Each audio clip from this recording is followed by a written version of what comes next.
que tenéis en la Comunidad Valenciana un territorio de prosperidad, de lealtad, de futuro, una comunidad de la que sentirse orgulloso.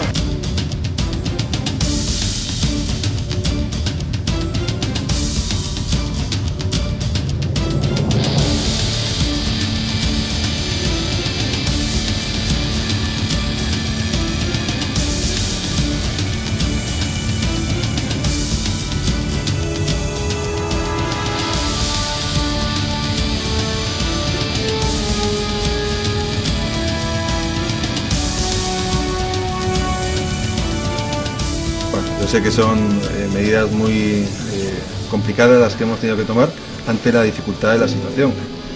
Tenemos que reducir gasto, tenemos que ingresar más y tenemos que ser mucho más eficaces.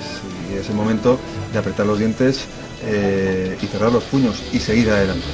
Son medidas temporales, pero tenemos que hacer este esfuerzo todos para poder garantizar que en el futuro podemos generar prosperidad y bienestar.